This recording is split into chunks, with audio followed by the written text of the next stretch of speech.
Hey everybody, and welcome back to Investing with Wesley. One of my main missions on this channel is to help you guys make better financial decisions so you can save as much money as possible and use that money to invest in different things to grow your wealth and have that wealth be long lasting into the upcoming generations. Now, one of the ways I want to try and accomplish that is by teaching you how to properly price out the different options when it comes to you purchasing a new car. Now, obviously purchasing a used car is almost always cheaper than purchasing a brand new car. But there's a lot more risk involved with purchasing a used car than there is with a new car because you don't really know who the previous owner was, how well they took care of it, or what kind of maintenance they did or didn't do, and how reliable is that car really going to be. So in today's episode, I want to talk to you about purchasing a brand new car and help you run the numbers to help you understand in detail whether or not buying is better than leasing. So with that being said, let's get into it. Okay, so for starters, let's talk about the differences between buying and leasing. And if you don't already know, I'll explain to you exactly what leasing is and how it works. But to begin, let's talk about the easy one,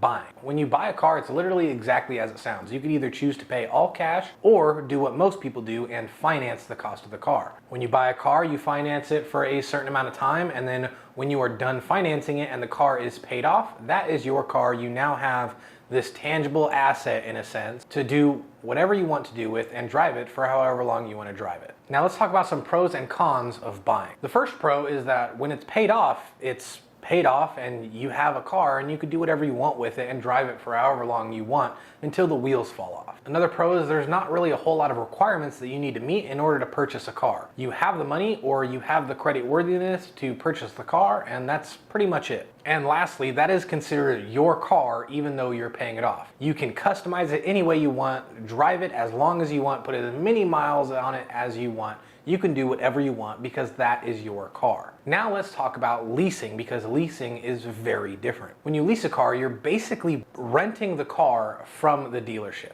When leasing a car, you have no ownership interest, so you don't own the car. You can't make a lot of customizations to it, and eventually you're gonna have to return that car. You also have to meet pretty strict requirements on cash flow and debt to equity, as well as credit scores, income levels, and so on, to see if you could truly qualify and pay for this car or not. And with pretty much any lease, you have a set amount of miles that you're allowed to drive in the term of this contract, and if you go over that set amount of miles, you'll have to pay additional fees per mile when you return the car. But for all those negatives, there's a couple positives. The first one is it is almost always cheaper per month to lease a car as opposed to buy a car. So since there's lower monthly payments, that also means less cash flow outflow, and you have more money at the end of the month to do whatever you want with. As well as if you're a business owner, leasing provides detailed records which make it easier come tax time to handle your business. Now that we know the differences between buying and leasing, let's talk about the giant problem that pretty much everyone had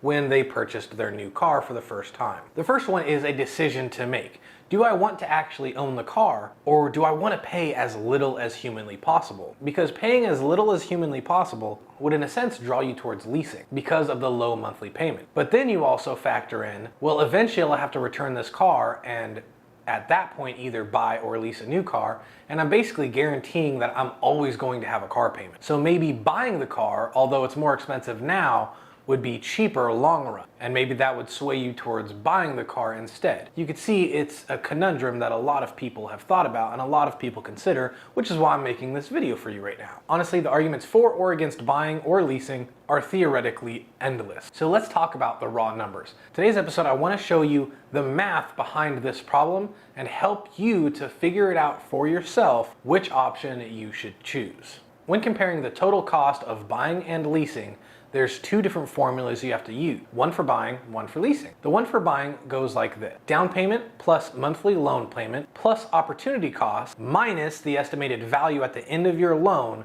gives you the total cost for buying the car. Whereas the formula for leasing goes like this. The total monthly payment, the opportunity cost of your security deposit or down payment, and the estimated ending accrued charges that you're going to be charged at the end of your lease. That gives you the total cost of your lease option. Okay, now that we know the formulas, let's plug them into two different examples to help you determine whether or not you should buy or lease certain vehicles in these examples. Let's say there's this car that we really want and it's roughly $20,000. We could choose whether or not to buy or lease it, but first we're gonna figure out the total cost to determine which route we should actually go. When it comes to buying, the down payment is going to be $2,000. The total monthly loan payments are going to be the $385 you have to pay per month multiplied by how many months there are in the term. In this case, the loan is taken for 48 months. And now we also add the opportunity cost of our down payment. The opportunity cost is something you have to factor in because although you're using this $2,000 as a down payment, you could have left that $2,000 into an investment, and the opportunity cost is the cost that you're paying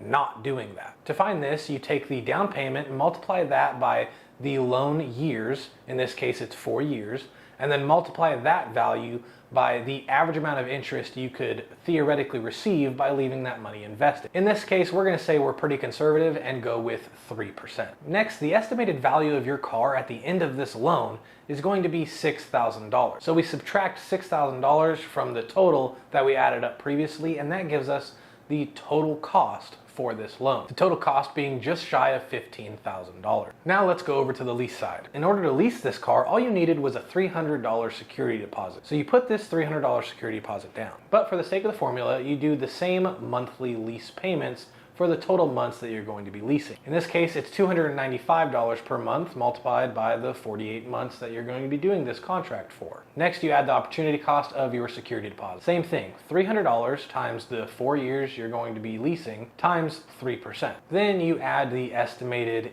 lease end charges. In this case, we're going to assume we're going to be going over our allowed miles and have to pay an $800 fee at the end of our lease. Adding all of this up gives us the total lease cost, which is again just shy of $15,000. But we can see just based off comparison that buying is a better option. One, it has a lesser total cost, and two, you get to keep the car in the end. So the extrinsic value of keeping the car for future use and providing future value is already there as well. So not only do we have the extrinsic unaccounted for future value of getting to keep this car, but based on a price comparison, it is actually the cheaper way to go and has less total cost overall. So in this example, we would want to buy this car. Now let me give you a different example on when we should lease. Let's say you're eyeballing the brand new Ford Broncos and you were determining whether or not you should buy or lease it. Well, we're going to run the same price comparison and help you determine what you should do. The price for a brand new Ford Bronco is $75,455. Following good personal finance advice, we want to finance this car for 4 years and put 20% down. So 20% down would be $16,500, giving us a monthly payment of $1,478 per month for 48 months. Multiplying those numbers together gives us the total monthly payment amount. And now to figure out opportunity cost. In this example, I wanted to be a lot more aggressive. So in this example, I calculated the interest earned at 10%. So this is $16,500 times 4 times 10%. And it's well known that new vehicles depreciate in value roughly 20% every year for the first 5 years. So doing a little bit of math, we can assume that the amount that this car is worth at the end of our loan agreement is worth roughly $31,000. Again, plugging all the numbers into this formula gives us a buying total cost of $63,044.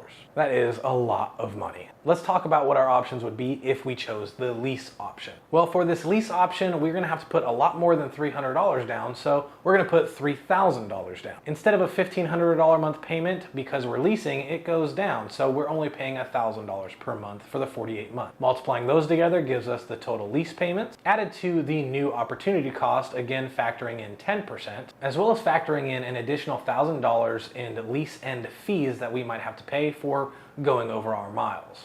Adding all that together gives us a total lease cost of $53,200, nearly $10,000 cheaper to lease this car as opposed to buying it. So now that you know it's cheaper to lease than it is to buy in this scenario, you next have to factor in, is it worth it? And this goes back to the same dilemma we were talking about to begin with. Sure, when it comes to buying this car, you're paying $10,000 more than you would be if you leased. But is that $10,000 worth being able to drive this car until the wheels fall off, knowing you own this car? Is the ownership aspect worth $10,000? If not, then you know leasing is the better option because it's $10,000 cheaper. So there it is, 2 examples on whether or not buying is better than leasing. In one example, buying was better. In another example, leasing was better. Use this formula and use these calculations for yourself whenever you're determining if buying or leasing is a better option. I hope you got value in this video. If you did, please remember to like and subscribe, as it really helps this channel get out there. I've dedicated Facebook and Instagram accounts, so if you ever had a question, comment, or just wanted something addressed, feel free to reach me there. Either way though, the choice is yours, and I'll see you in the next episode.